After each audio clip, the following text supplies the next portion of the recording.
জামায়াতে ইসলামী বাংলাদেশের কেন্দ্রীয় ঘোষিত দাওয়াতি প্রোগ্রামের অংশ হিসেবে শনিবার কুষ্টিয়া সদর উপজেলার উজানগ্রাম ইউনিয়নের চরমপন্থী অধ্যুষিত এলাকা দুর্বচারা গ্রামে শান্তি প্রতিষ্ঠার লক্ষ্যে সমাজসেবক আব্দুল লতিফ লাট্টুর নেতৃত্বে ধরে প্রায় 4000 শান্তিকামী স্থানীয় জনতা জামায়াতে ইসলামে যোগদান করেন। জামাত ইসলামের আমরা নির্বাচন করব, জামাত ইসলামে আমরা যোগদান করলাম। আমাদের এখানে আরেকটা আমাদের প্রতিবাদী যারা তারা আমাদের মাঝে মাঝে অশান্তি দেয়। যেখানে লিপ্টনের একটা গ্রুপ আছে না, এরা মাঝে মাঝে এই সমাজকে একটা উত্তেজনা করে, অশান্তি সৃষ্টি করে। এরকম কার্যকলাপ তাদের ভিতরে আছে। এদেশে এইভাবে বহুত মানুষকে হয়রানি করেছে। আমরা তো সাধারণ মানুষ, শ্রম দিয়ে জীবিকা নির্ভর করি, আমরা শান্তিতে থাকতে চাই। আমরা এই এলাকায় একটা শান্তি চাচ্ছি। আয়োজনের উদ্দেশ্য হচ্ছে জামাতে ইসলামের সমর্থনে আমরা এই অনুষ্ঠানটা করছি।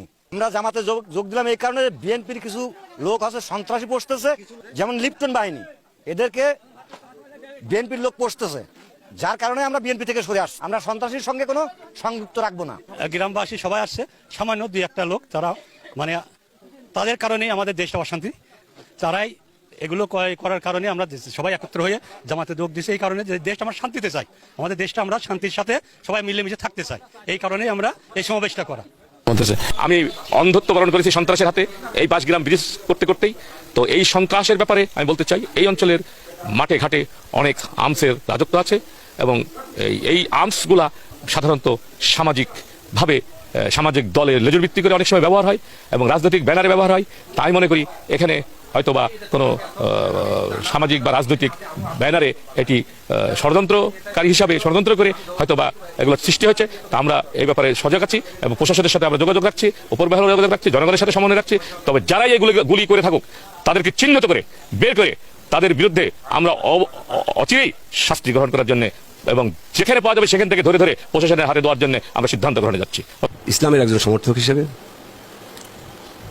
ওনাদের যে রাজনৈতিক আন্দোলন আছে, সেই আন্দোলনের সাথে এই অঞ্চলের জনগণের যে একাত্মতা আছে, সামগ্রিক জনগণের, শুধু জামাত ইসলামী নয়, বিভিন্ন স্তরের বিভিন্ন শ্রেণী পেশার বিভিন্ন রাজনৈতিক দলের গণমানুষের, অর্থাৎ গণতান্ত্রিক চেতনা সম্পন্ন মানুষের সাথে যে ইসলামের যে মিলন, এই যে তাদের একটা সামনের দিনের রাজনীতি, সেটার সাথে একত্রতা ঘোষণা করা, একজন সামাজিক কর্মী হিসেবে জামাত ইসলামের সেই নীতির সাথে একত্রতা ঘোষণা করে আমি তাদের এই দাওয়াতি প্রোগ্রামটাকে একজন সামাজিক কর্মী হিসাবে সার্থক করার জন্য তাদেরকে তাদের আহ্বানে সাড়া দিয়ে আমি আমাদের অনুসারীদের সামাজিক অবস্থান থেকে সামাজিক কর্মীর যে দায়িত্ব, সেইখান থেকে ওনাদের এই অনুষ্ঠানটাকে সার্থক করার জন্য একটা ভূমিকা পালন করেছি।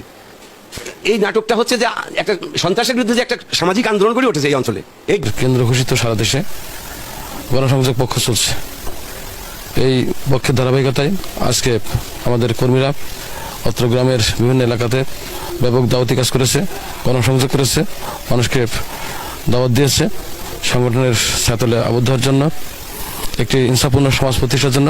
সেই আহ্বানে সাড়া দিয়ে লোকজনকে একত্রিত করেছে, একটি সমাবেশ অনুষ্ঠিত হয়েছে, সেখানে আমরা ছিলাম। আলহামদুলিল্লাহ, জনগণের মাঝে আমাদের দাওয়াতে ব্যাপক সাড়া পড়েছে। মানুষ এখন দলে দলে জামাতের ছায়াতলে তারা সংঘবদ্ধ হচ্ছে। আমাদের এই কাজকে স্তব্ধ করে দেওয়ার জন্য একটি সংঘবদ্ধ চক্র, সন্ত্রাসী মহল, যারা এখানে যারা সন্ত্রাস সৃষ্টি করে, চাঁদাবাজি করে, তারা দেখছে যে জামাতের তৎপরতা বৃদ্ধি পেলে তারা এই কাজটি করতে পারবে না, বিধায় তারা ষড়যন্ত্রমূলকভাবে এখানে গুলি ফুটিয়ে আমাদের এই সমাবেশ নস্যাৎ করতে চেয়েছিল। কিন্তু জনগণের ঐক্যবদ্ধ সংঘবদ্ধ থাকার কারণে তারা তাদের সেই প্রচেষ্টা ব্যর্থ